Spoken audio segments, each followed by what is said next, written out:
But thank you all so much for joining us for armchair travel to Krakow, Poland with the Traveling Librarian.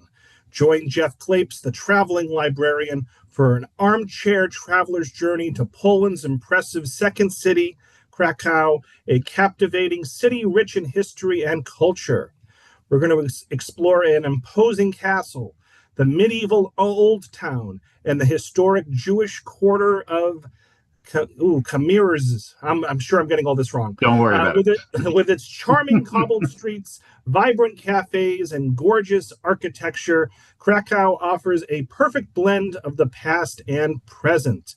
Visit nearby Auschwitz, the breathtaking salt mine, and the mountains south of the city.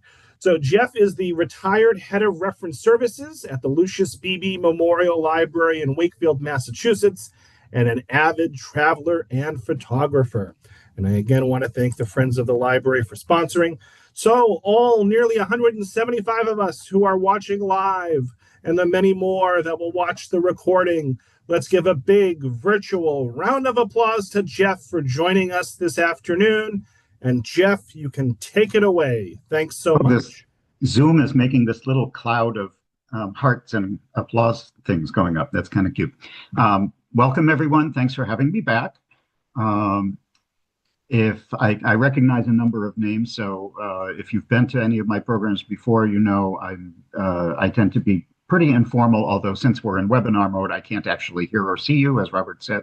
But if you have any questions as we go through, or comments, I particularly like to hear from people who've been to the places that I'm talking about, to hear about your experience as well. So feel free to put them in the chat or the Q&A, and I'll try and keep an eye on them as we go through the program. And when the program's over, I'll catch up with any that we missed.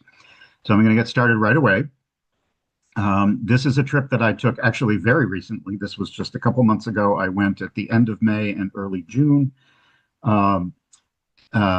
Just because I've always wanted to go there. I've never been to Poland, and it seemed like a good place to go, and I found a cheap flight. So I spent about 9 or 10 days there, which I think was a good amount of time to see the city and also to see things in the area as well. Krakow, or Krakow as it's pronounced in Polish, is quite far south in the country. And in fact, do I have I don't have my pointer. There we go. So you can see the capital here, Warsaw. Krakow is actually very far south, close to the Slovakian border, and only a couple of hours from the Tatra mountains, which they form the border between Slovakia and southern Poland. The country itself has about 38 million people, and Krakow is actually the second largest city. It's about the size of Boston, for those of you who are in my part of the country. And you probably know a little bit about Poland, at least that it's overwhelmingly Catholic, at least 3/4 Catholic. It is also, has been for a while, a member of the European Union, although they do not use the euro yet as their currency. They still use the zloty. And a close-up view where you can better see the mountains that are very close to the city. And we're going to take some day trips. The red lines are the different places that I went.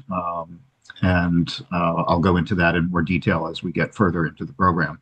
I didn't notice if there's anybody attending today who is either Polish or of Polish extraction, or has been to Poland or is from Poland. But if so, please forgive my Polish pronunciation.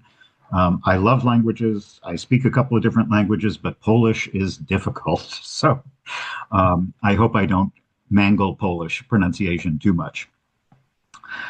You would be forgiven for thinking that Krakow is the capital of the country because of all the tourism attention it gets. In fact, it has far more tourists than any other part of the country. And it actually was the capital of Poland for close to 600 years. So there's a reason for all of this.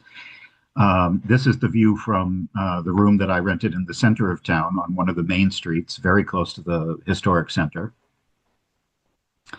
And to give you an idea of what kind of the lay of the land is for the historic city, during World War II, mercifully, it was not bombed like Warsaw for example. So it retains its historic center much more so than a number of other places in Poland, and is a World Heritage Site. In fact, it was one of the first World Heritage Sites to be so named a number of decades ago. This is a model that was in one of the museums that you can go to that shows the medieval city, which is where we're going to focus a lot of our attention today. And you can see here the old city with the main market square, which we're going to start in.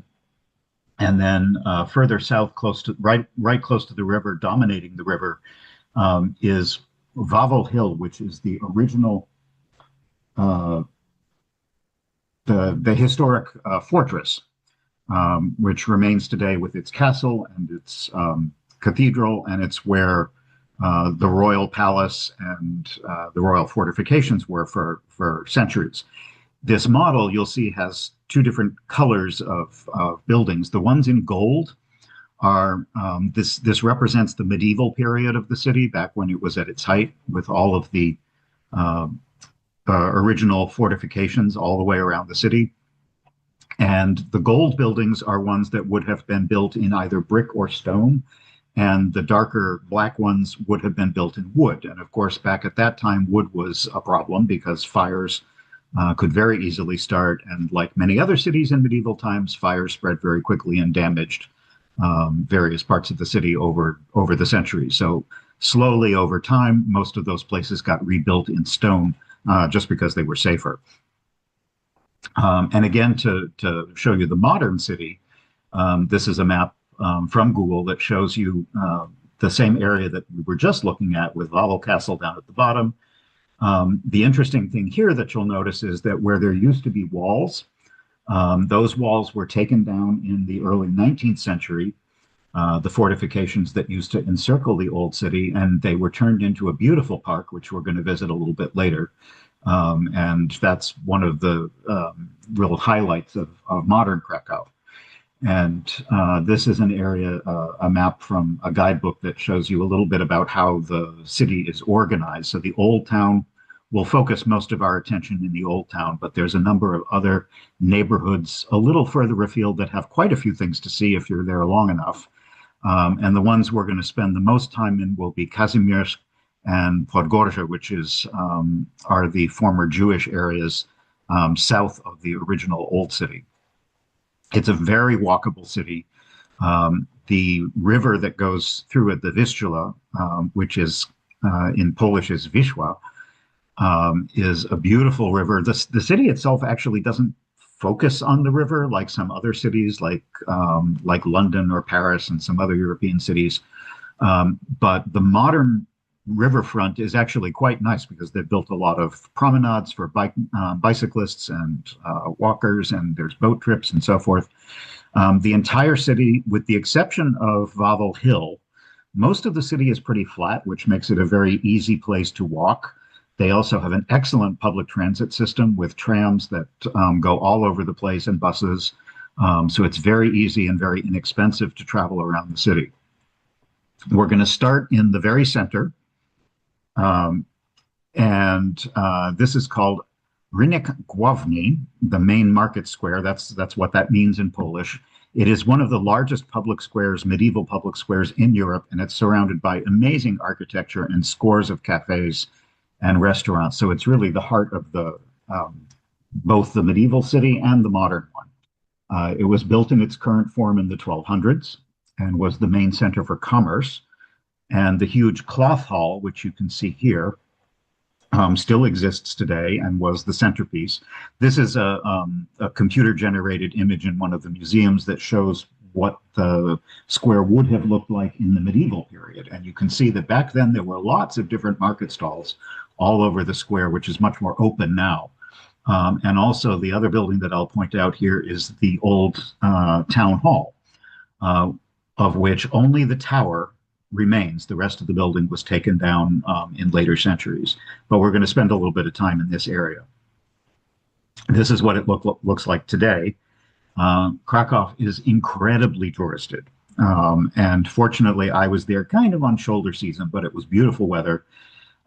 They get about 15 million people a year. That's an incredible number of people for a city like this. Although interestingly, the majority of those tourists are actually Poles, because Krakow is a very important historical city for the Poles. So many of the people who visit are people exploring the history of their own country. Fortunately, the city is big enough to absorb a lot of these tourists. But if you travel there, particularly during high or even shoulder season, be prepared for crowds because there will be a lot of them. This is the interior of that main cloth hall, which has changed a bit over the years. It's been added to over time. Had a major rebuild during the Renaissance, and now the interior is full of stalls that sell all different kinds of products for tourists and food and other kinds of things. At night, it becomes completely different because it shuts down, and you can see a little bit better the elegance of the building, which would have originally been built for the guilds that sold cloth in the city back in the Middle Ages. On the outside, you can see these elegant arcades that were added in the 19th century. It's an absolutely beautiful building, and it's really the centerpiece of the square at this point.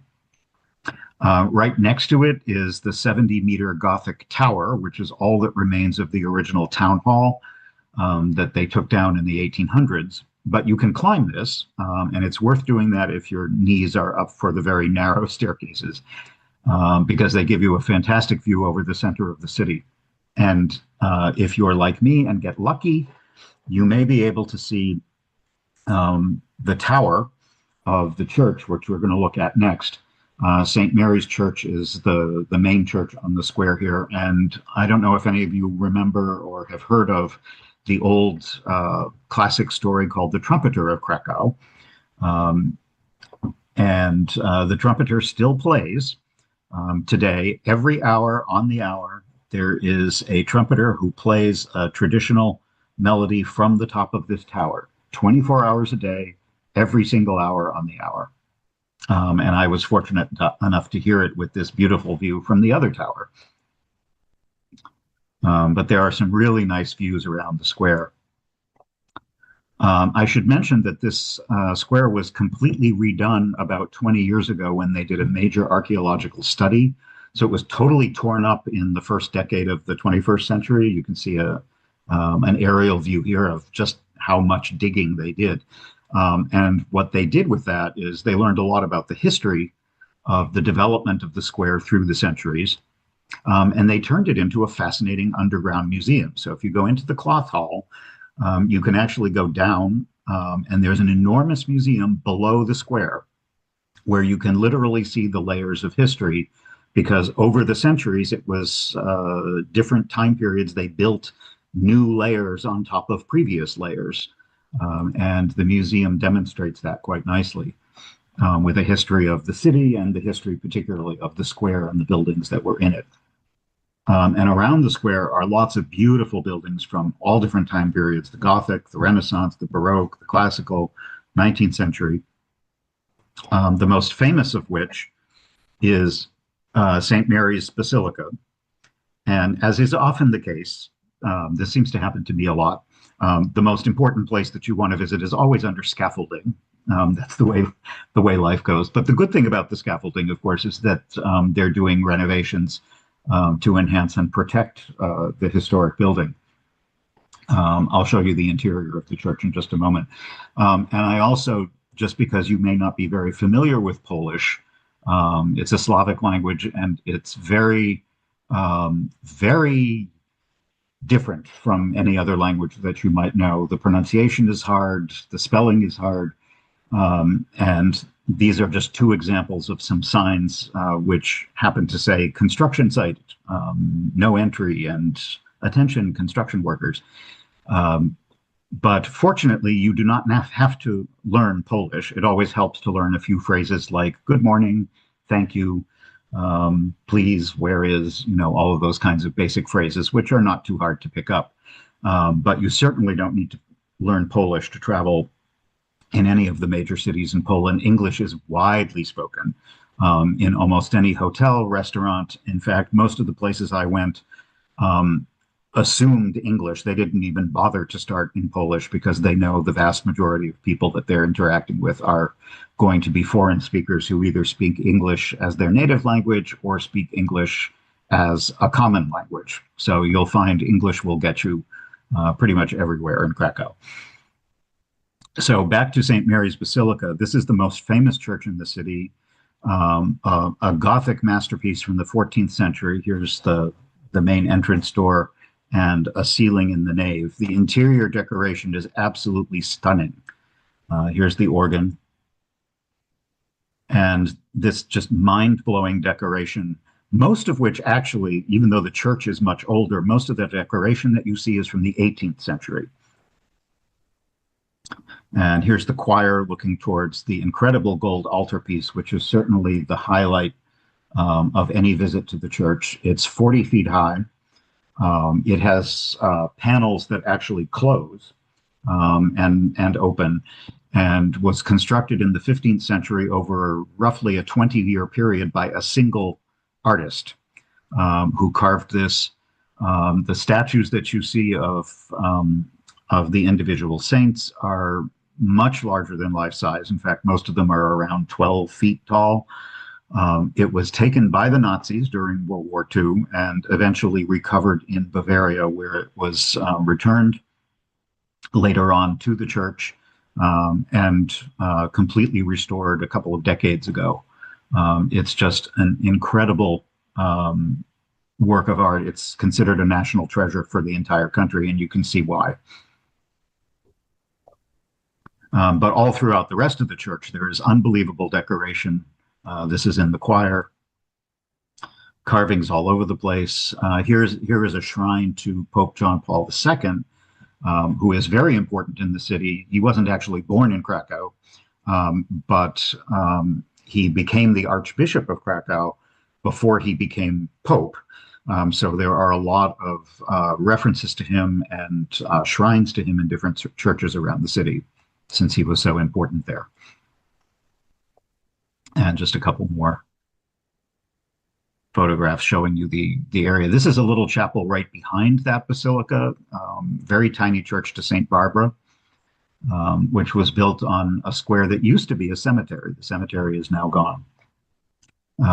But Krakow is lovely for just walking around and enjoying the little nooks and crannies of the city. It's impossible to get lost in Krakow because it's just not a very big city. And it's very easy to get your bearings. This is just on the opposite corner from the basilica. This very stylish Art Nouveau building has been turned, for better or for worse, into the Hard Rock Cafe. But the whole square is surrounded by glorious buildings from different time periods, many of which are hotels, restaurants, and so forth. One very popular attraction in the city is to take a horse-drawn carriage around, and it was kind of nice. Outside of the window of the room that I stayed in, you could hear the sound of hoof, the clip-clop of hoofs, morning, noon, and night. It really made it feel like a historic city. There's plenty of places to explore outside the historic center if you have the time. Because the weather was I got very nice weather while I was there. I was lucky. And to get away from a little bit of the tourist hubbub for a bit, I took a long walk along the river and through one of the major park areas to a mound that I'll show you in just a sec called the Kosciuszko Mound. Along the way, there was this lovely little Baroque chapel completely made of wood to St. Margaret and Judith, very Eastern European in style. But I climbed all the way up to this mound, which is one of 4 around Krakow. Two of them are prehistoric from long ago, and the other 2 more recent ones, like this one here, are memorials, which were built much more recently in the 1800s and 1900s to commemorate various important Polish national heroes. This one commemorates the national leader Kosciuszko, who is even, you'll find places in the United States that are named after him because he was so important. And it's about 100 feet high in the middle of this gorgeous park. on top of an existing hill. So the view is very impressive. And in fact, this is looking west towards the other artificial mound, which was built about 100 years later to commemorate yet a different leader who was important during World War I. But the view, if you climb to the top of the mound, gives you a great view back towards the city and Wawel Castle, which we'll visit in just a little bit, and all the way back to a nearby power station, which unfortunately is not, it looks like it might be a nuclear plant, but it's not. It's actually a coal-powered plant. And even off in another direction, I didn't get a chance to go here. It's a little off the beaten track, but this is a 17th century monastery, which is supposed to be very worth visiting if you have some time.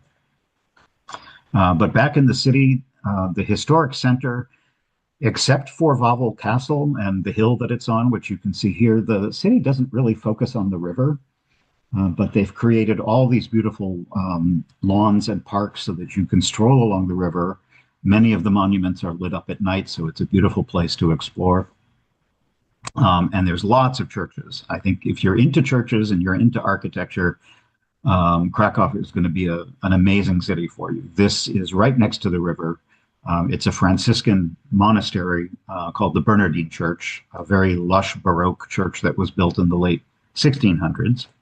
You can see just how elaborate it is inside. Lots of gold, over-the-top Baroque altarpieces. On another side of the city, kind of making a circle around the center, this is called the Jagiellonian University, one of the oldest in the world. This is the medical college on the campus. But far more important for visitors is the Collegium Maius, which is the oldest of the campus buildings and now a museum.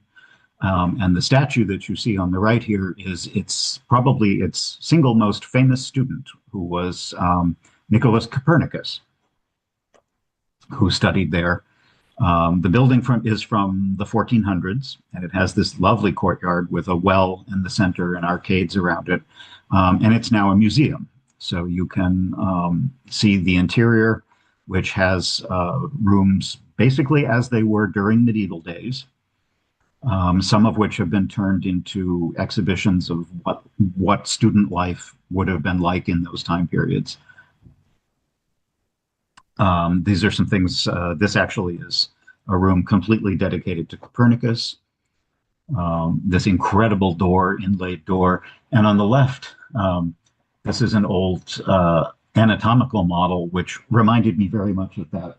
I don't know if any of you remember that game that you used to play called Operation when we were kids, where you were supposed to lift the little, well, anyway, never mind. It reminded me a little bit of that, except it's several hundred years earlier. This is the library, which had an incredible collection of early volumes. And this is the dining hall. I bet it's considerably nicer than any of the dining halls we went to when we were in college. So Copernicus would have had dinner here. And this room, which is probably the most dramatic in the whole building, is the impressive lecture hall, which is very richly decorated with portraits of all the school's leaders all the way around the room.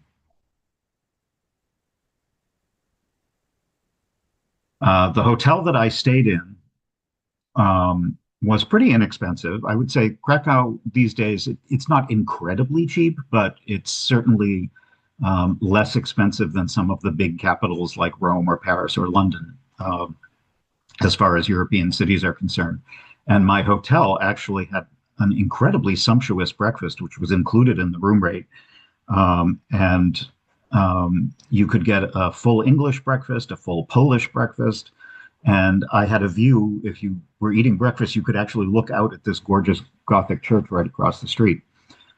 They even had Prosecco, which I think is an incredible way to start the day. That was just part of breakfast, the breakfast buffet.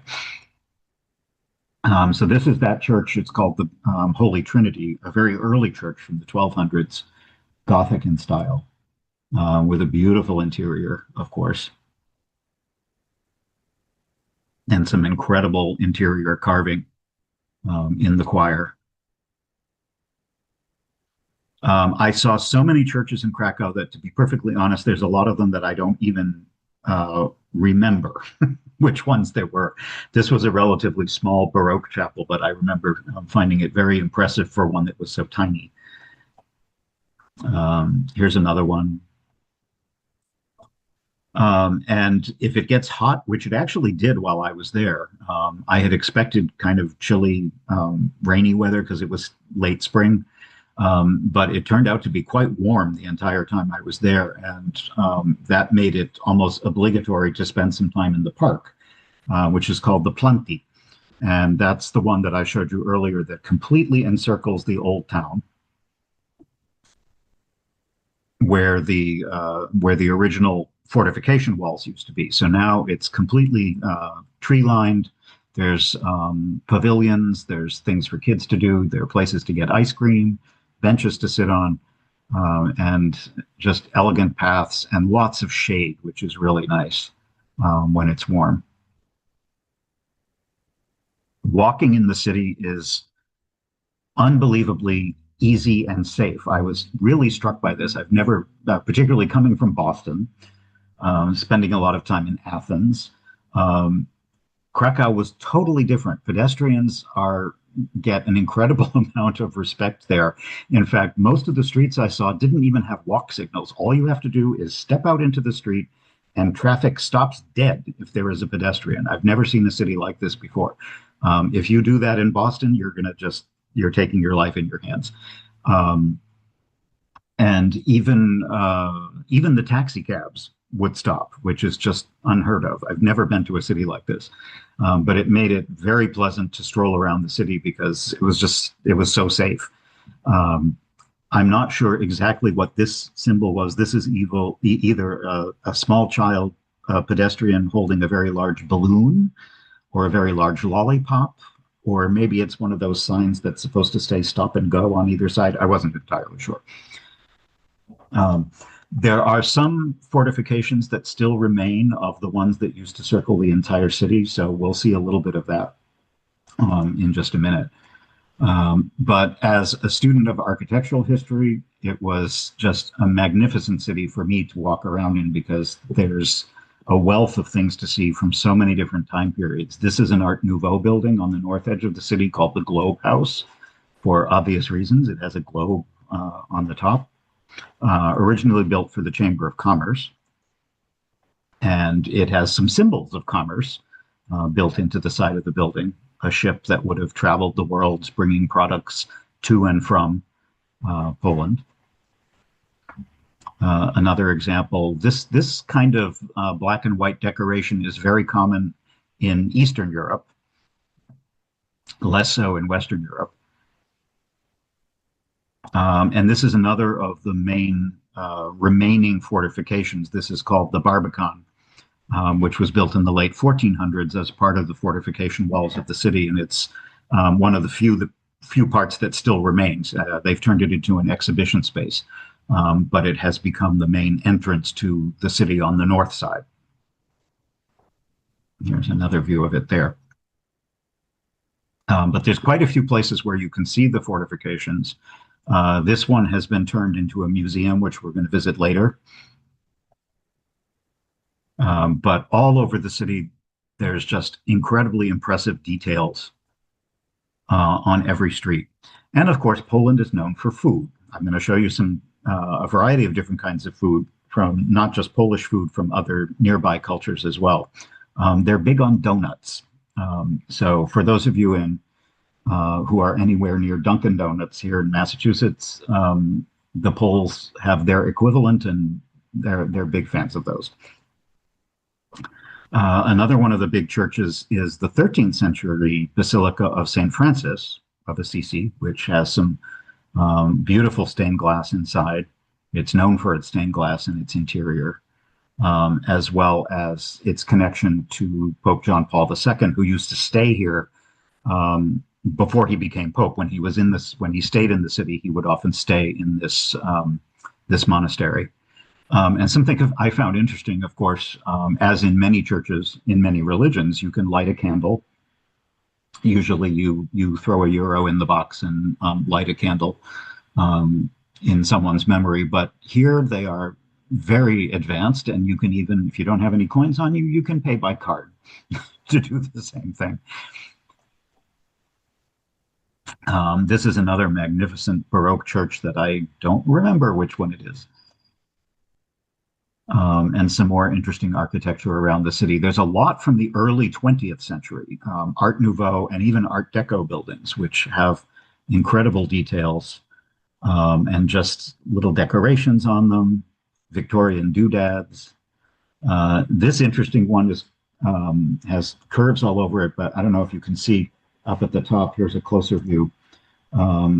This is known as the Singing Frog House because it has a singing frog at the top.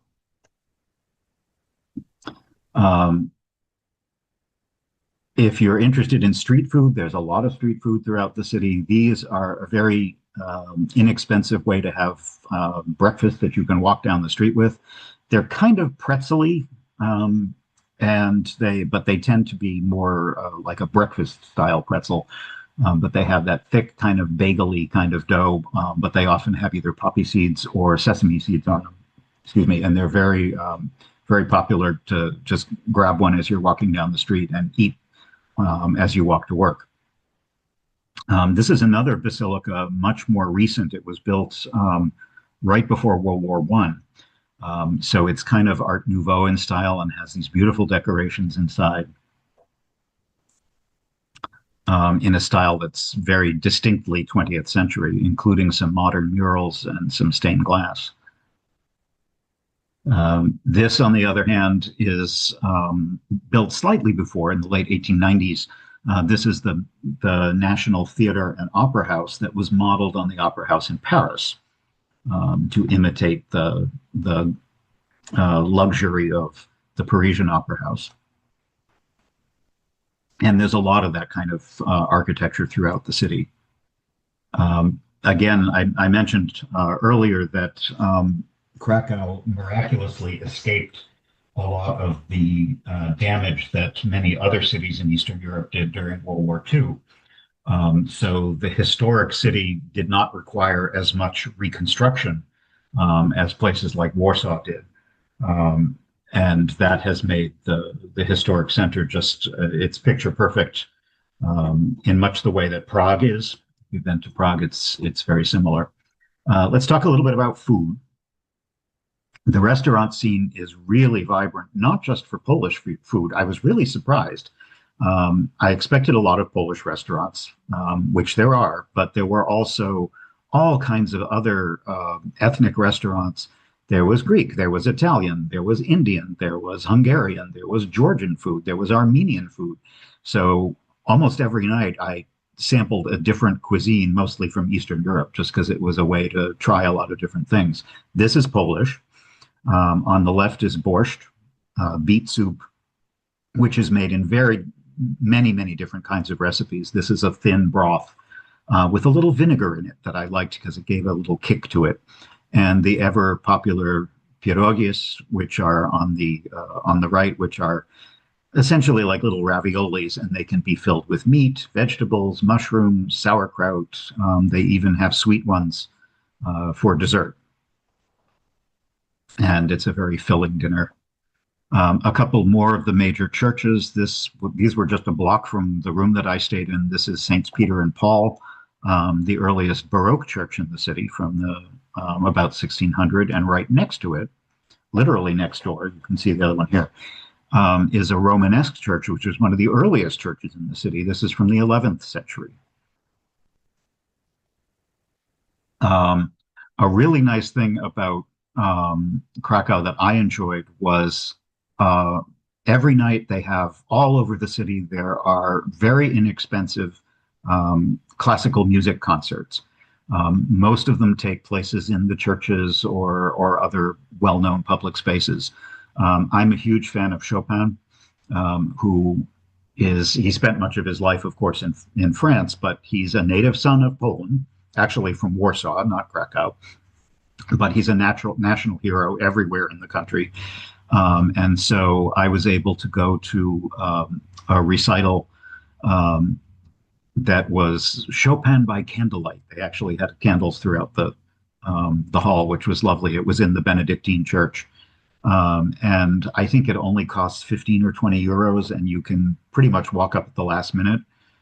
So if you like classical music, there's no shortage of wonderful events that you can go to in the evening to hear some good music. This is another square in the city that's completely surrounded by Art Nouveau buildings with amazing decorations on them. Here's a close-up. And another one of the buildings. And this weird, sort of vaguely Egyptian revival building, which is called the Society of the Friends of Fine Arts. So now it's a cultural exhibition space. But it actually has sort of Egyptian motifs to it. That's the entrance on the side. If you find walking around the city too tiring, one thing that you can do that seemed to be very popular, as far as I could tell, are these little electric carts that you can pay for a tour and a tour guide that will drive you around the city. They come in different sizes, so some of them only take 2 or 3 people, like a golf cart. Some of them are little stretch ones like this that hold more people. But they're electric, which is nice because they don't make a lot of noise or fumes. And it's a good way, particularly if you don't have too much time, if you're only there for a couple of days, it's a good way to get around the city quickly and have a local guide who can show you places and answer questions for you. But there are a lot of tourists. Even though I wasn't there at the height of summer, there were enormous numbers of tourists, many of whom were teenagers or school students traveling from other parts of the country to see one of the most historic cities in their culture. So be prepared for that. This is a different restaurant. I mentioned all the different ethnic restaurants. This is a Georgian restaurant, not Georgia in the United States, Georgia in the Caucasus, I haven't been to Georgia yet, but it's high on my list. I really want to go hiking in the mountains in Georgia. And it was great to go to a restaurant that had all kinds of interesting Georgian wines and Georgian food. And it was literally a block from my hotel. There's a number of public markets that are fun to enjoy, and just some more typical street scenes and architectural details. A number of buildings have, like the lion that you can see on the right, have animal carvings like this that were used by wealthy families as symbols to identify their homes. Here's another weird building. It's known as the Spider House, for obvious reasons. It's ornate, creepy, a little bizarre. It was built, you can see the date, 1889. It was built in the Victorian era by an architect for his own, it was built for his own home. Why it has the spider, nobody is quite sure, but it's just another, it's worth it to get a guidebook, an architectural guidebook, to point these things out, because you could easily walk by them and miss them. This was a Hungarian restaurant I stopped at. So, of course, I had to have goulash and some Hungarian salads. Another beautiful confection of a building right across from my hotel.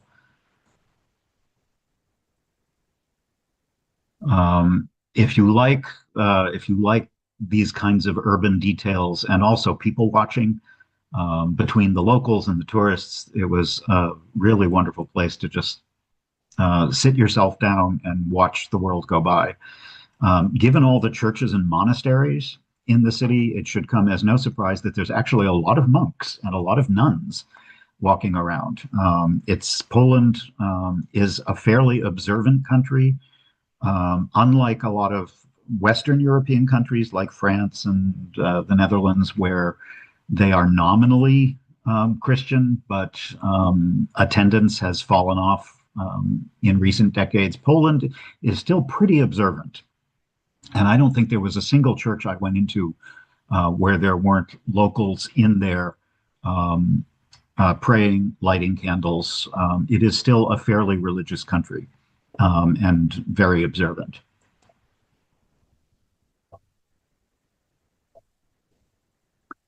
Just some more buildings and more fun details around the city.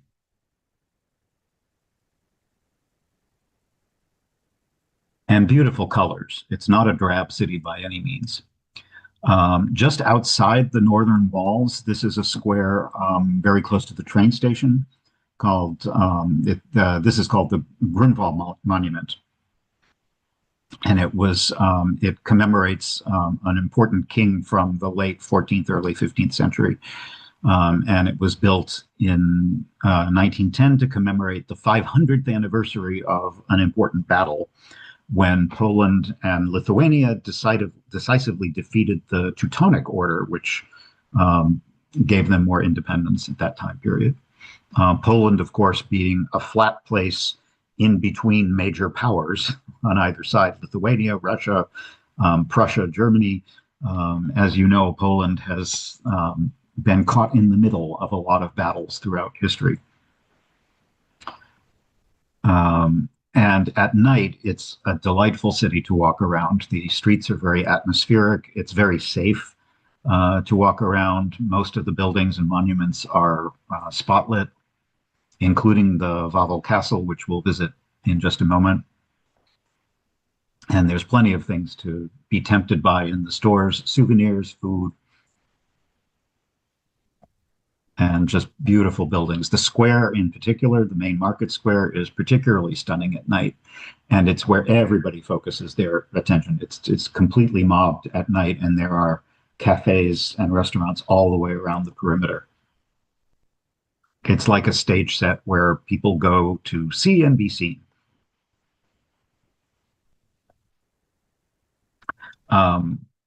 I wanted to go to this cafe. This is one of the more sumptuously decorated Art Nouveau cafes. It's called the Café Noworodki. But I didn't go because upon further investigation, I discovered it gets among the worst reviews of any restaurant in the entire city. For the service, the food, it's just like, it's 1 star. So I decided, okay, I'm not going there, as beautiful as it is. So I just took pictures through the windows, where you can see that even on a busy night full of tourists, there's basically nobody there. So I'm kind of glad I didn't put myself through it, but I got some pretty pictures of the interior of the building. This is the corner that leads away from the square. My hotel was just a couple blocks down, so very, very convenient, just not even 2 or 3 minutes from the main square. And at night also, it's very popular to take a boat ride on the Vistula River. They have dinner cruises, lots of floating restaurants that will take you up and down. And I'm going to now show you the historic royal part of the city, which is a premier attraction for anyone going there. And in fact, it's one of the most visited places in all of Poland. The hill is about 100 feet high, so it's been settled for a very long time. And it was where Polish royalty built their fortifications and their castles, starting roughly, most of what you see here is from the 14th century or later. It's a huge complex. This is the entry ramp that goes up, and you want to go early to beat the crowds. The cathedral and the castle are the 2 biggest draws. And the ticketing is a little complicated because you have to buy a separate ticket for different parts of the complex. The cathedral is the 3rd such building on the site, and the earliest was from the 11th century. As you enter, here's this funny little person checking you out on the way in. And as with all the other churches that we've seen, it's just incredible inside, with different chapels from different time periods and different styles. You can also visit the crypts, which is where most of Polish royalty throughout the centuries is buried. They were also crowned here. This is the cathedral from the outside. It's kind of an odd mishmash of styles because it was altered so many times throughout its history.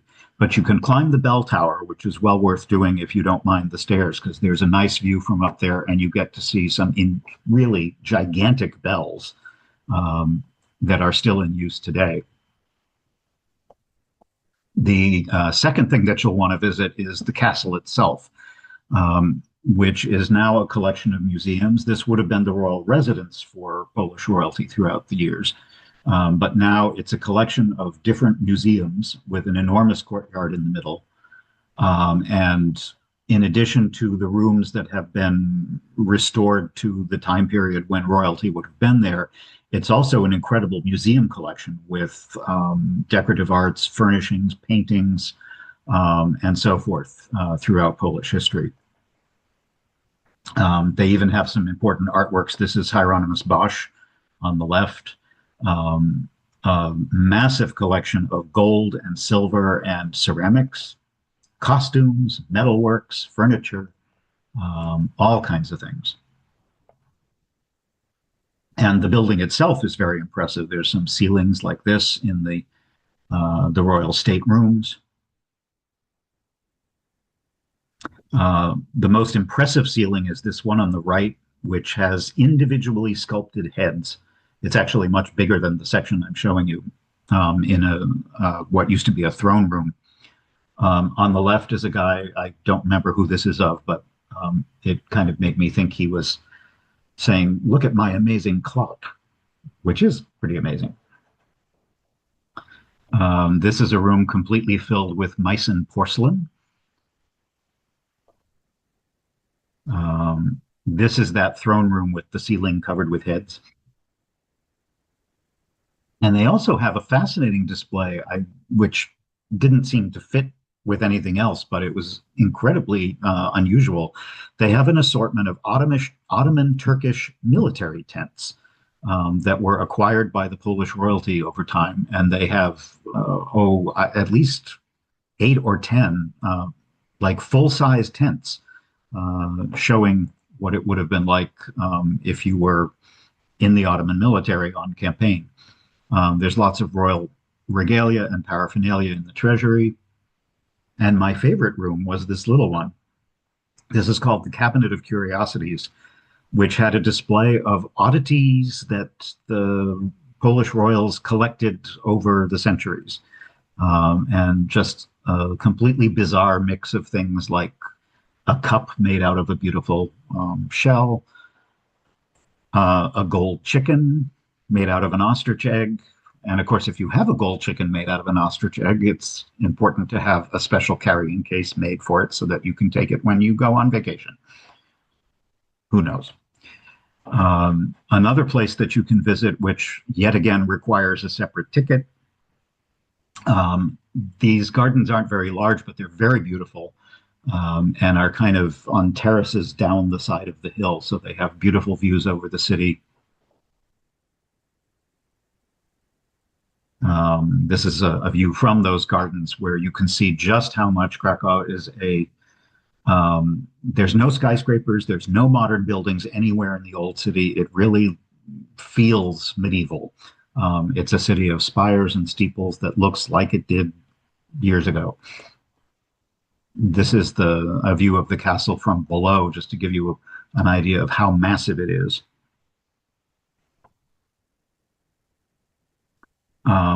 You can wander around many of the parts of this royal complex without a ticket, but you need a ticket in order to enter the different buildings and museums. But if you just want to go up for the views, that's free. You can just walk around the ramparts and look around, but you can see just how busy it gets. So if you go, I advise that you go very early in the morning. Get there as soon as it opens so you have a little time before it gets totally overrun. This is that church I showed you the interior of a while ago, and where I went to the Chopin concert, the Bernardine Church, which is surrounded by these almost wild gardens. It looks like it could be out in the countryside, but you are right in the middle of the city, literally next to one of the big intersections and the castle. There's a number of day trips that you can take from Krakow if you have time, and I'm going to do a couple of those now. The by far the most popular is Auschwitz, which is better known as Auschwitz. It was actually, and still is, an old town in its own right, long before the 20th century. It's about 60 kilometers, like an hour and a half west of Krakow. It is now the most visited place in all of Poland. And this is probably one of the most famous images from the site, Arbeit macht frei, which means work will set you free. I have to admit, I think it is important for any traveler at some point in your life, you need to visit a concentration camp. It's incredibly difficult. It's incredibly moving. It's just incredibly emotional. But I think it's one of those experiences you have to have, so that all that stuff that you learned in school becomes real when you see an actual physical place where these events took place. I have to say I'm a little conflicted about Auschwitz, because I had actually, when I was in Munich a number of years ago, I went to Dachau, which is the concentration camp not too far from that city. And I had a very different experience. Auschwitz these days is, as I said, it's the most visited place in all of Poland. So it's very touristy because it's so famous. But it's still an incredibly moving experience. And I think it's hard to go to Krakow without going there. But it's a little, I felt it a little bit funny about it because I was realizing how this is a place which, of course, was created by the Nazis to efficiently process as many human beings as possible to their deaths. Nowadays, I almost felt, and I kind of felt guilty about this, but it felt like it was now designed to process as many tourists as possible. So it even has a huge gift shop. You know, there's something a little strange about that. However, having said that, I think it's incredibly important to go there. You can visit it independently on your own if you wish. Most people go on a tour, which also makes it difficult because if you're there on your own, you're going to be fighting huge numbers of tour groups. But it's still a somber and just unbelievably moving experience to see it firsthand. It's estimated that roughly 1.1 million people, and of course these are estimates, died here. The overwhelming majority of them, of course, were Jews, but there were also tens of thousands of Poles, as well as captured Soviet soldiers, Roma, disabled people, political and sexual minorities, but the bulk of the people who died here were Jews. You can visit most of the buildings, and I have to say the tours were actually very well done.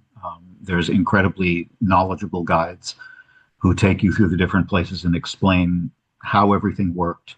There are some incredible exhibits, including this heartbreaking pile of shoes from the victims, photographs of the prisoners, and you can also see the barracks where people stayed.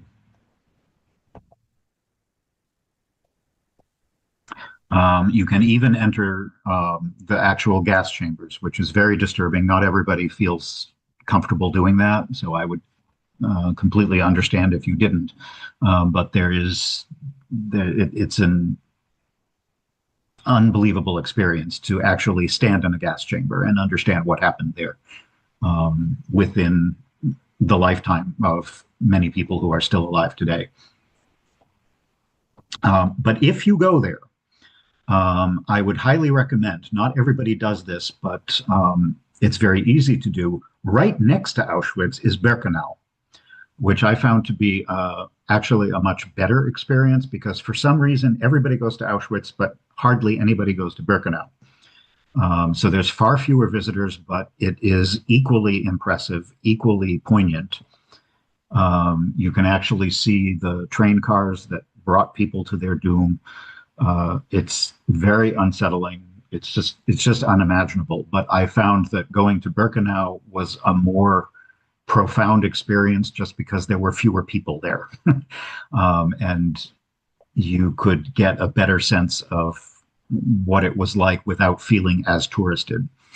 There are fewer buildings at Birkenau, and that's because at the very end of the war, when the Nazis realized the end is on its way, they destroyed much of what remained at this site. But what remains is gut-wrenching. And as I said, there are fewer visitors to detract from the experience. So if you have the chance, do both, because I think it'll give you a better understanding of things. Another major tourist attraction and very popular day trip from the city is the Wieliczka Salt Mine, which is one of the world's oldest. It goes back to the 13th century. Since then, over 700 years, they were mining salt up until about 30 years ago. And you can see just how massive it is. The tours take you through several kilometers of tunnels, not to mention several hundred stairs. You go down about 700 or 800 stairs here, and then you walk through an extended part of the mine. It takes about 3 hours total, which may be more salt mine than you really want. So think about your interest in salt mines and your mobility. Fortunately, at the very end of the tour, when you get down to the bottom, there is an elevator that will take you back up. You don't have to climb. But it is very impressive. I think it could be a little shorter, but you have to go on a tour. You can't go through on your own, but the tours are done in multiple languages, and they are really well done. They tell you about the geology, the history, the process of mining the salt. Here you can actually see some the ruts that were worn by the trams into the soft stone. And you can see different forms of salt that can be found in the mine. Here's some of the salt that actually precipitated out from moisture. But there's a lot of walking, endless tunnels, and underground water, including lakes and rivers, which are still there today. Probably the highlight of the tour is when you get to one of the largest of the underground chambers, which is this massive chapel. You enter at the top. And everything that you see in this photograph, it's called the Chapel of St. Kinga. She was a Polish saint from the 13th century, and this chapel is dedicated to her. And everything that you see here is carved out of salt. It's 300 feet underground. So the altar is carved out of salt. Even the chandelier, that is not glass, that is carved out of salt. So it's incredibly impressive. You can actually get married here. They have frequent weddings down underground. I have no idea what that costs, but I imagine it's pretty expensive. Here's a carving of the Last Supper. There's one of Pope John Paul II, of course, and some others. And you see a number of other major large underground chambers. This is a view of the lake, and a lot of another huge hall that has scaffolding to hold up the walkways. When you get down to the bottom, you're about 1,000 feet underground. So, like I said, fortunately, there is an elevator that will take you back to the surface. If you go there, I was on a tour, which was kind of a shame because the town that the salt mine is located in is actually quite pretty. So, if you have a chance, I wish I had had more time to explore the town. It's a nice sort of resort town. And after a strenuous day like this, I did both Auschwitz and the salt mine in one day, which I think was too much. It made for a very long and kind of emotionally overpowering day. So at the end, I had to have some hearty Polish food with delicious soup and meat and potatoes. The other day trip that I took on a tour, again, if you've been to my programs before, you know I'm not a huge fan of organized tours. I prefer to do things on my own, but sometimes it's just easier if there's no good public transportation. So I did take a tour down to the mountains, which was nice because they basically dropped us and left us for the afternoon by ourselves.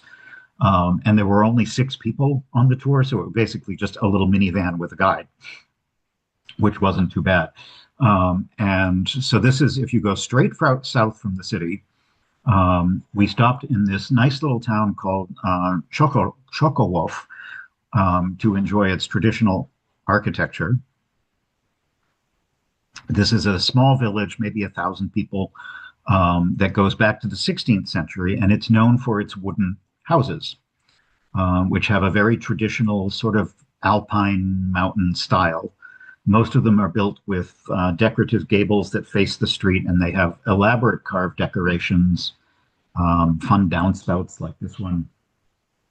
Everything is built out of wood with shingle roofs and constructed from these huge logs, which traditionally in this town are washed with a sort of brine solution every year, which kind of bleaches out the color, so they have a particularly traditional light color to the wood. The village was also known for an uprising in the mid-1800s when this was part of the Austrian Empire. It was unsuccessful. The Austrians put it down quite easily. But there is still a little museum that you can visit that talks about the history of the village and the history of the uprising. There are some very simple homes and some very elaborate ones. So it makes a nice stop on the way down to the mountains, which you can see getting closer and closer. We also stopped at a place that sells some traditional products of this region.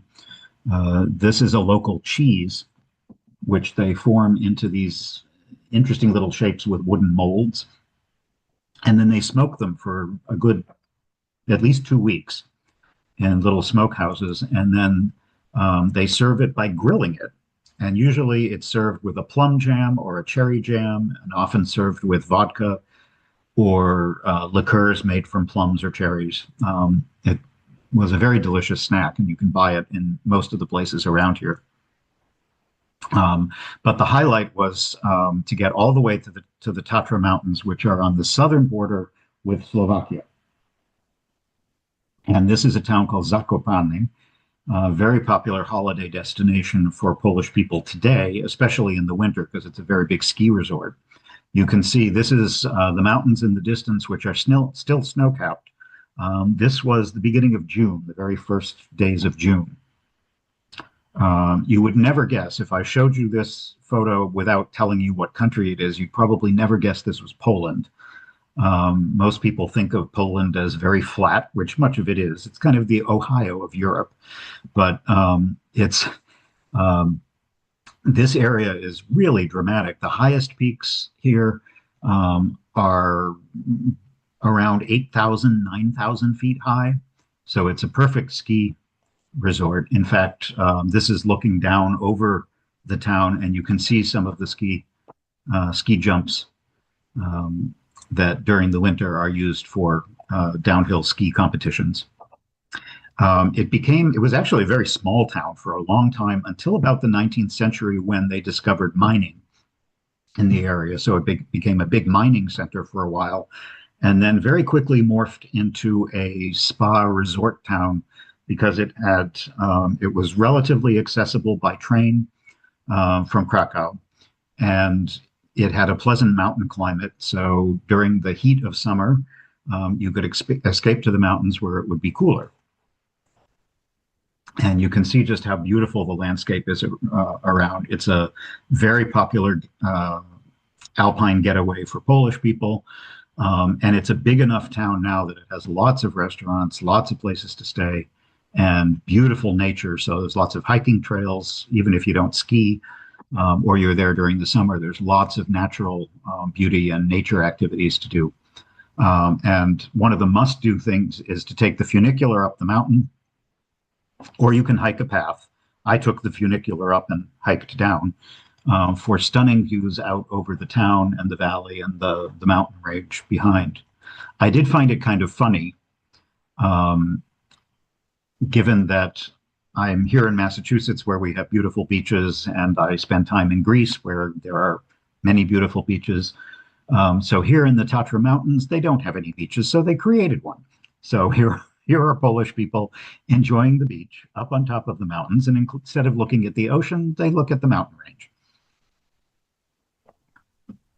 But the town has some lovely alpine architecture with a very distinct mountain style, with the very steep roofed houses and villas that slide the snow off in the winter. Like this one, I couldn't actually tell. This was so huge.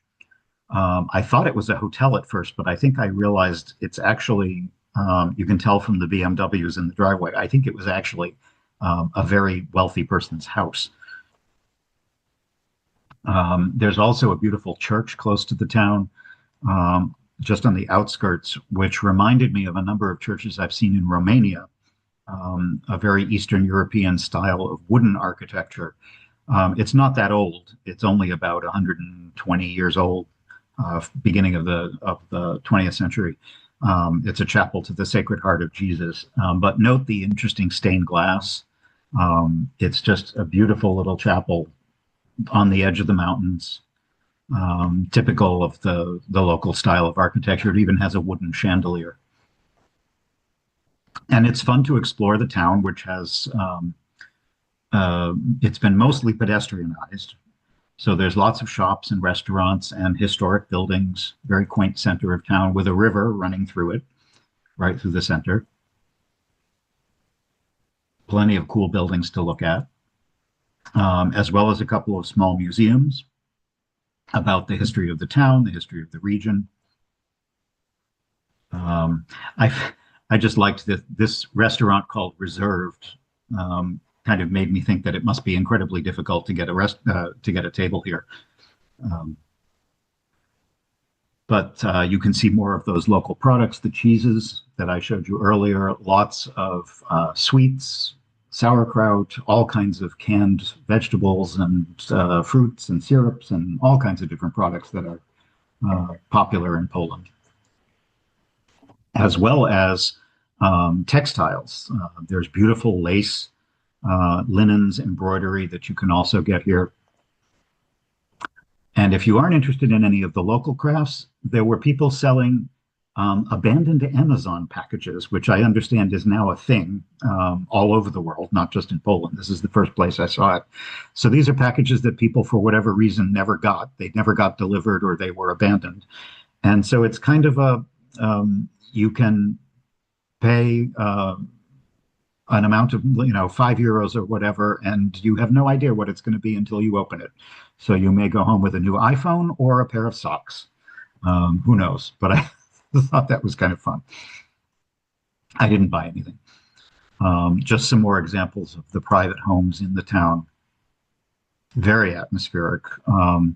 And obviously, I was there in the early summer, but from photographs I saw, it's equally beautiful in the winter. Just a very different alpine scene with snow everywhere. I was lucky to be there at the time I was, because it was lilac season, and Zakopane is completely overflowing with huge lilac bushes that were all in bloom.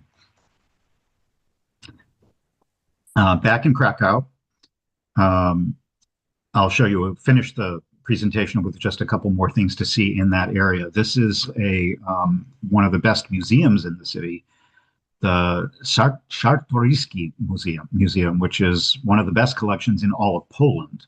And it was started in the 1790s by a princess in that family, the royal family, and now it encompasses several different buildings with quite a diverse collection. They've renovated the building, so it's quite modern now. And it has an odd mix of stuff. They have decorative arts, they have furniture, tapestries, paintings, gold peacocks. They even have the death mask and the hand of Frédéric Chopin, the composer. Things like this amazing chess set. A huge collection of ancient art. They had Greek and Roman artifacts, sculptures, Egyptian mummies, a very large collection of arms and armor from the medieval period, a very large painting collection also, including this kind of appalling collection of fighting cherubs painted by a probably justifiably unknown artist. But also some things like this incredible gold flagon made out of a shell, one of the most famous works in the museum, and also equally famous on the left is the highlight of the whole museum. This is Leonardo da Vinci, a portrait of a lady with an ermine from 1490, which has a whole room all to itself because it's probably the most valuable piece in the entire museum. But there's no way that you can visit Krakow without also exploring the Jewish history of the city, which is fascinating and also, as you can imagine, very depressing. The two biggest districts where you'll see all this stuff are kind of on the southeast of the old city, outside the original medieval walls, Kazimierz and Podgórze, which are very beautiful neighborhoods in their own right, but they embody the Jewish history of the city and also of Poland in general. This particular church, this is a Catholic church.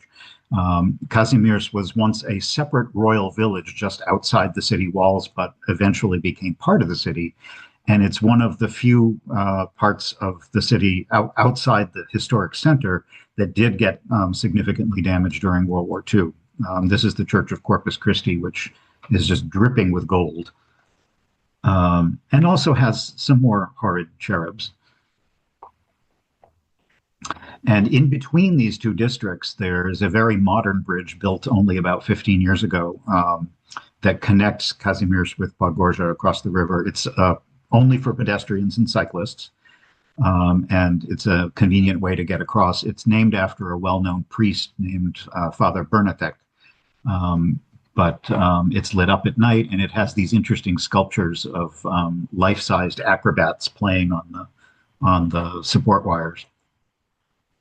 And just across in that neighborhood is something called the Krikoteka, which is an art museum dedicated to a specific Polish artist who you probably never heard of, but he was an important artist and also a theater director. So the museum is dedicated to his work, and it's this very modern structure built over an old 19th century power plant. And here you can see, again, on both sides, there are it's a wonderful place to stroll, cycle.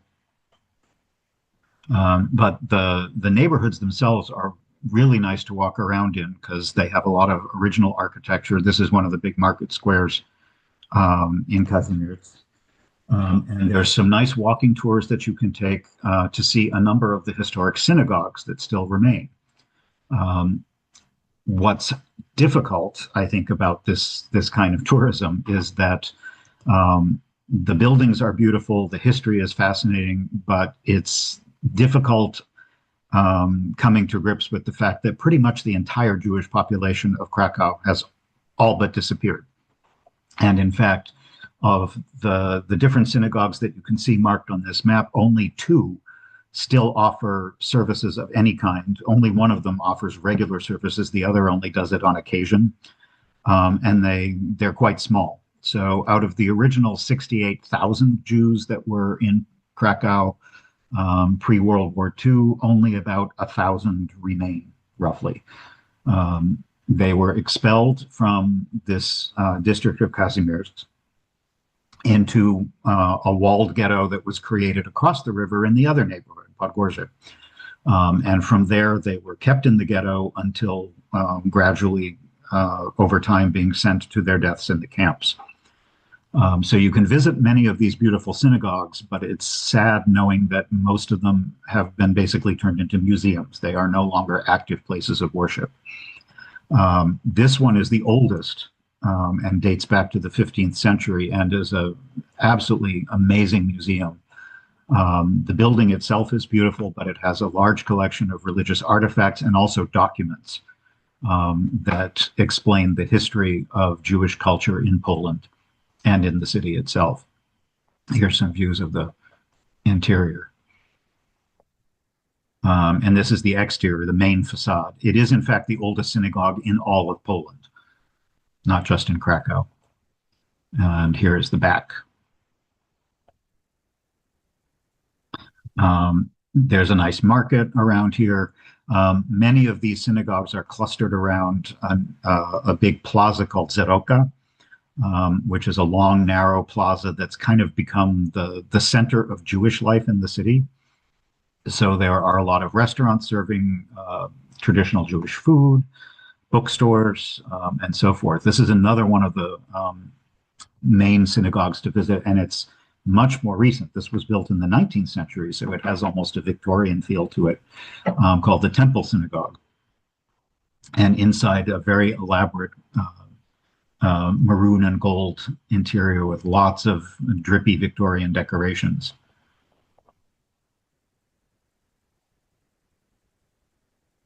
It also has some very interesting historic exhibits inside.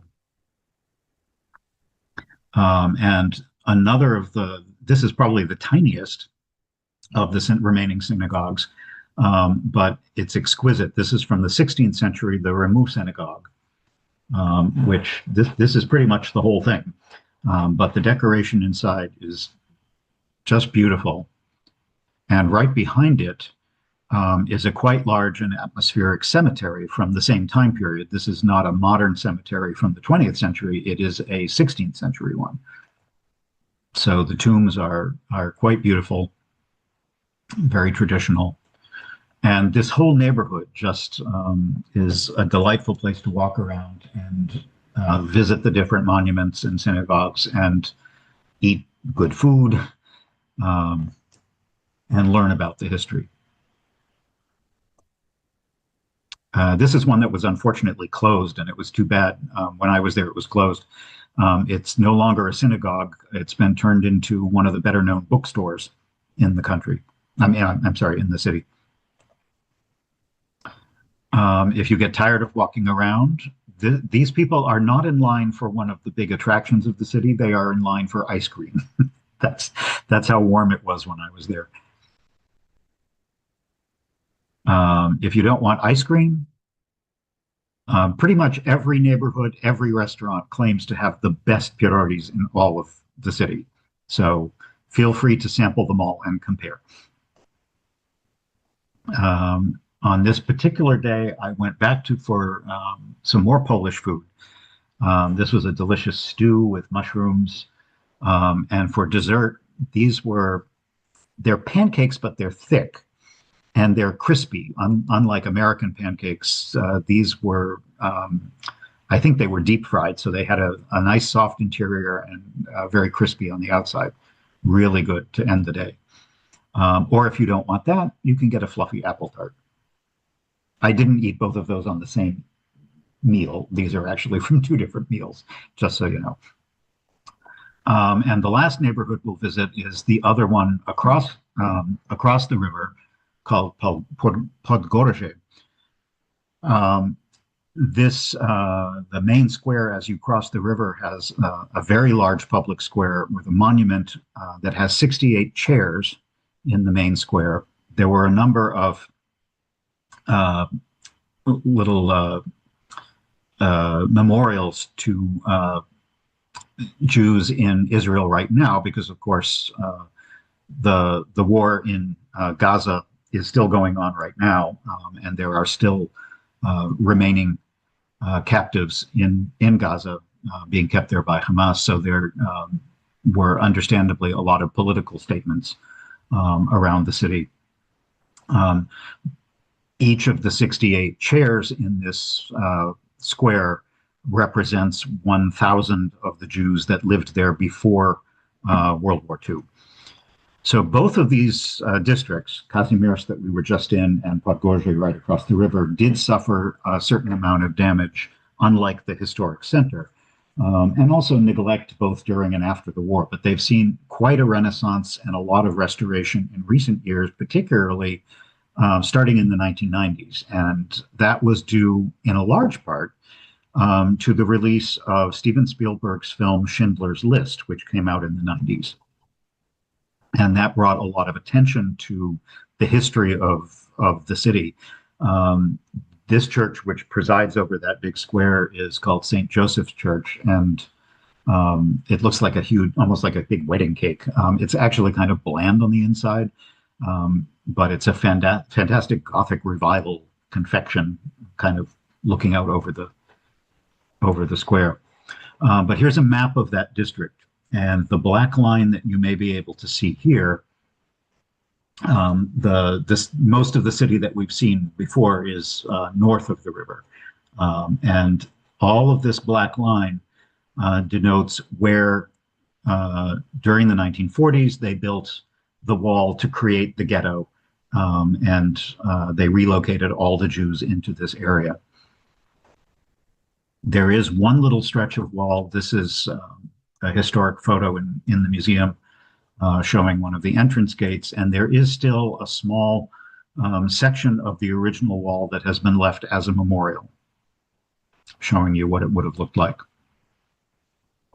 A tiny museum that I think often gets overlooked is called the Eagle Pharmacy, and it's at the opposite end of that big square. In 1941, when they created the ghetto, it was incorporated into it, but it had a Polish owner. And the owner refused to leave, and he refused to close down. So he is very famous now, as well as his son, who kept the place going. Throughout the entire period of the ghetto, he continued to offer pharmaceutical services to the Jews who were living there. In many cases, he gave them medicines for free. So it's been sort of recreated to look like what it did at that time period, and now it's a really nice little museum with a lot of documentary history and oral histories that you can listen to, and all kinds of other exhibits that talk about what life was like in the ghetto at this time period. But by far the highlight in this part of the city, and in fact the second most visited place in all of Poland after Auschwitz, is Oskar Schindler's factory, which you can see here. You have to book tickets well in advance. Make sure that even before you go to Krakow, or as soon as you get there, go online and buy tickets, because it sells out very, very quickly. You can go on your own independently, or you can go on a tour. Either way is fine, but you'll find a lot of people who go on tours. So if you go by yourself, you will find that you're kind of competing for space with tour guides. It's a large museum with a lot of interactive exhibits about the history of the Jews in Poland, the history of the Jews in World War II, the history of Jews specifically in the city, and of course, the story of Oskar Schindler, who in 1943 saved over 1,000 Jews. I'm sure you know the story. If you haven't read the book, you saw the film, by claiming that the 1,000 Jews that he hired to work in his factory were indispensable to his factory, which produced different kinds of metal products. So they were saved from being sent to the camps because he had the clout, the political and economic clout, to say that he needed them as workers for his factories. I would plan a good 2 hours to see the museum. There's an awful lot to see there. This is his office, pretty much as it was. But because it is so popular and so visited, make sure that you book tickets well in advance. And again, at the end, after a long day of touring around, treat yourself to a big bowl of borscht when you're done. And I had a couple of extra days there, so I did some things that most people don't bother to do. And I wouldn't say this is top of the list, but it was kind of interesting. I took a tram just a few kilometers to the northeast of the city to a district called Nowa Huta, which is a post-war communist housing development that was built in the decade after the war ended. So it has a very communist look to it, with big giant apartment buildings with broad avenues and large squares, very typical of the kind of bland post-war architecture that you see in a lot of Europe. But it has become actually a kind of vibrant neighborhood. It's busy, has lots of people living there. There is even a big central square named after Ronald Reagan. And there's a few interesting buildings to see there, including a couple of very modern churches. For the first few decades, under communist rule, churches were not even allowed in Nowa Huta. But people gradually demanded them. In the 1970s, they were successful at getting a couple of modern churches built. This is the one of St. Maximilian Maria Kolbe. And if you're interested in modern architecture, it's quite impressive. You either love it or don't, but it's impressive, if nothing else. It holds 7,000 people inside. So as a modern monument, it makes quite a statement. And I ended my trip, that's Krakow. I ended my very last night. I decided I'm going to eat in one of the touristy restaurants right in the square just because I want the view. And actually the food was fine. I had this gigantic cocktail and another different kind of borscht. This had sour cream in it, which makes it that brilliant pink color. And of course, pierogies. And for the first time in the entire week, there was actually a little bit of weather. A storm passed through and turned the sky beautiful colors, very dramatic clouds. And then I spent the last night just kind of taking an evening stroll along the river.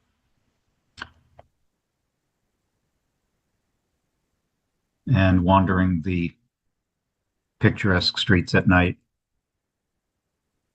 before going back to my hotel and heading home. So that's the end of the program. I will stop my share and take a look at the questions. Let's see what we got. Oh, one from Shelley. Hi, Shelley.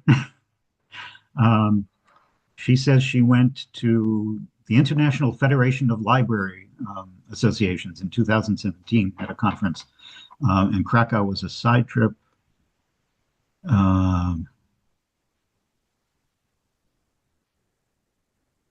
Oh, that sounds fascinating. I'm glad you got a chance to do that. She talks about some of the different things that she saw on the tour, and I did not get to see an original Chopin score with annotations. That would have been amazing. Someone also is asking, does Poland only speak Polish? Well, the Poles do, of course, but as I said, I think at the beginning, if you get out into the countryside, you'll find less English.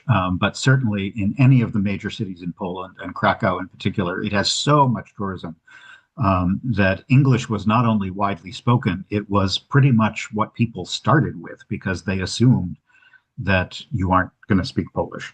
And even on the few occasions when I made an attempt to say good evening or hello in Polish, they can very quickly tell you're not a native Polish speaker, so they go right into English. So don't worry about learning Polish. But my advice always is to learn a few phrases just because it's polite and a nice way to kind of break the ice with people.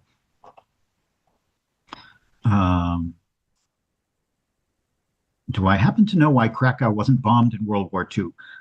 Part of from what I understand is a lot of it had to do with where the Nazis were actually occupying. Krakow did have Nazi occupation in the city. So they're obviously not going to they're not going to bomb places where they're going to make use of the buildings. So the outskirts of the historic city did have more significant damage, but the historic city fortunately did not. Warsaw, on the other hand, was almost 90% leveled. So most of what you see in Old Town Warsaw is reconstructed, and incredibly, it doesn't look like a reconstruction, but much of it is. Someone also asks about museum labels. Yes, I would say in most of the museums that I went to, I would say most of the labels had English. We are fortunate to have English as our native language here in the US because um, even if it's not a native language for other people, it's usually the most widely spoken second language. So if there's lots of foreign tourists, English is a good way to meet in the middle. So you will find English very widely spoken there and also written. Almost every restaurant that you go to will have both a English menu and a Polish menu. Do I take the photos? Oh, absolutely. Every photo that you see is mine. Um, um, yes, same thing. Are there other cities I've visited that have such diverse architectural buildings in the same area? This was my first trip to Poland, and it definitely whet my appetite. I want to go back. I would I would very much like to see Wrocław. Łódź is supposed to be beautiful, and also Gdansk and Warsaw. So I think hopefully in the next couple of years, I'm going to be able to go back and visit some more. Um, I was really impressed by Poland, and also the countryside of Poland is also quite beautiful. There are all kinds of small villages with unique traditions and architecture and food and so forth. So I think both the cities and the countryside in Poland are going to be places I want to go back to. And also different from Krakow, but similar in some ways. One of my favorite cities in Europe is Prague, which is another one that was fortunate enough to have mostly escaped damage during World War II, and it's just one of the most beautiful cities you'll ever see. Do I have a favorite architectural style? No. Because if I did, every time I saw it, I would decide, oh no, but that one's my favorite architectural style. And a nice thing about Europe, the cities are so old that you see lots of different architectural styles because this is a city that's 1,000 years old. So it has medieval buildings, it has Romanesque buildings, it has Baroque buildings, it has Renaissance, it has Gothic, it has modern, it has Art Nouveau. So an advantage to traveling in Europe is that you get to see a variety of things like that. Are bicycles popular? Yes. Bicycles are very popular in the city and a very nice way to get around if you enjoy that. Was Krakow a center of art, both paintings and sculpture in Europe and beyond? Yes, very much so. Part of that is just because, like other royal cities, for much of the Renaissance and Gothic periods, Krakow was the royal center of Poland. So like in Italy and France and other places, artists gravitated towards cities where they were likely to see a lot of building, a lot of churches, and potentially, if you were really lucky, royal commissions. So yes, it was very much a city like that. Did I see any evidence of the influx of Ukrainians to Poland? I didn't personally, but I have friends, actually friends here in my own town here in Wakefield, who are Polish. They've lived here for years, but they have family there from that part of Poland, and they are very active in the refugee movement because of the war. But my personal experience being there for like a week and a half was that I did not see that like on the street. I didn't see much of that. The closest I got was I ate at a really good Ukrainian restaurant. Which hotel did I stay in? I don't remember the name off the top of my head, but I can find out and tell you. Robert, as you know, usually sends out probably tomorrow a follow-up email, so I can make sure that I give him that information before he sends that out to you.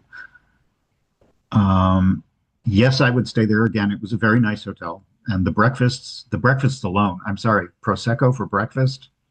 I'm there. What made me visit Krakow instead of Warsaw? It tends to get more tourism and is considered a more sort of beautiful, smaller city. And I could easily have gone to both cities, but I like a lot of people go to Krakow for just a couple of days and then they go to Warsaw for a couple of days. I prefer when I travel, particularly now that I'm retired and I have time, I really want to get to know a city. And I think 2 or 3 days in Krakow, yeah, you'll see the highlights, but you won't really get a feel of everything, and you won't necessarily have time to see things in the area. So I made a commitment. I'm going to spend all my time in Krakow or nearby, and I'm going to go back and do the same thing in Warsaw. What's the best time to visit? I think summer is always the worst time to go to Europe because it's very hot.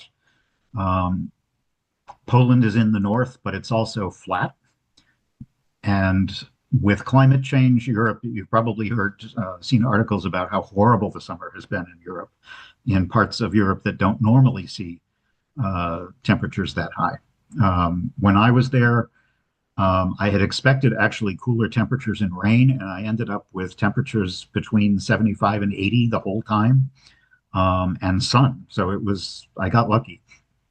I would say the best times to visit are in the spring or the fall when the weather is likely to be cooler, and they're shoulder seasons, so there's a little bit of tourist activity, but it's not as busy as it is in the summer. But I was there last week of May and first beginning of June, and it was still pretty crowded. My late mother told me a group of Catholic Polish homosexuals. I did not see that. That story sounds vaguely familiar from one of the guidebooks I read, but I don't remember seeing anything personally about it. So I would have to look into that. It sounds like a fascinating story, but I don't recall anything myself about it. How long was my trip? I think it was either 9 or 10 days total, including the travel on either end. The individually sculpted heads, on the ceiling, I forget. That's another thing I can look up and tell Robert about. I don't know the answer to which forest the Jews hid in. There are it's very forested in the south of Poland, so I don't know exactly. Are there mosques in Krakow? I don't believe so. I certainly didn't see anything. I don't think there are any mosques there. Do I lead tours? No. I do these presentations. I actually, I don't like taking tours. I don't like to go on tours. And so, no, a number of people have asked me if I would be willing to, take them on tours around the world. No, I actually prefer traveling by myself, which don't take that as an insult, but I really prefer traveling independently. I don't even always like traveling with my own friends, so I'm never going to do tours. Sorry. Was textile the most lucrative business at some time? I wouldn't doubt it, because as you remember, that main square, the cloth hall, was by far the biggest and most elaborate building in the square where all the merchants were. So I think it's quite possible. But salt, because of the salt mines, was also very important, and trade in general. Poland is flat. It had some major medieval cities that were on the road between east and west. So it was a major, there were major trade routes that crossed Poland for all different kinds of goods that were traveling from east to west and the other direction. And someone mentions that their grandson is visiting Poland as we speak. Good for them, although I bet it's hot in August. Let me check the chat. I would love to see your whole goblet. Oh, you mean what I'm drinking out of? Sorry, I have a glass of wine that's actually from South Africa. One of the advantages of doing Zoom presentations is I can drink and you can drink, unlike at the library. The name of the hotel I stayed in, I will find out and tell Robert.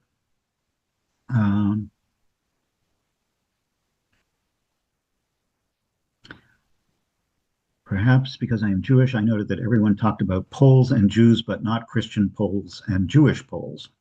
Yes, of course, the whole history of the Holocaust is far more complex than it often gets distilled to, particularly in a short presentation like this.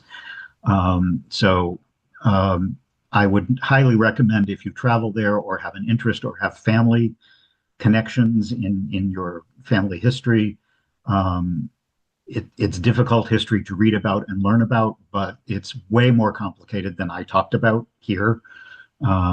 As I mentioned, we all know that 6 million Jews died in the Holocaust, but there was so much more going on in different parts, with Russian soldiers, with gay and lesbian people, with people like Seventh-day Adventists, and it's so important that we learn about this history, because as we know from things that are going on in different parts of the world today, we don't seem to have learned much. And the more we learn, the more we have a chance of maybe preventing things from the future.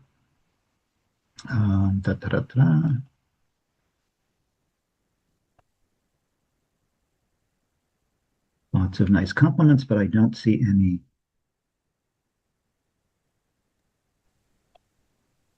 any specific questions. Oh, someone else likes Georgian food. As I mentioned, Georgia, the country, is very high on my list.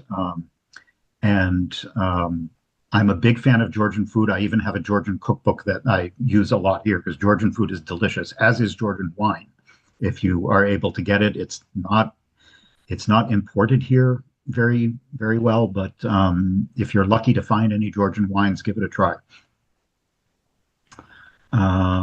Yes, Chopin was born in Warsaw and is very connected to Poland, but he spent much of his later life in France, of course, and in Majorca also. But a lot of his music recalls the traditional music of Poland, and he made it his own. Someone wants to know if they can contact me because they have questions. Absolutely, I will. Robert, I think, always includes my email, and I may not know the answer to every question, but I'm always happy to take people's emails, either comments or questions about this presentation or travel questions in general. I'm not an expert, but I can tell you what I know. And as a librarian, if we don't know the answer, we can find it. So I'll do my best, and I'll make sure that Robert includes that. What's the name of the cookbook? Oh, you mean the Georgian cookbook?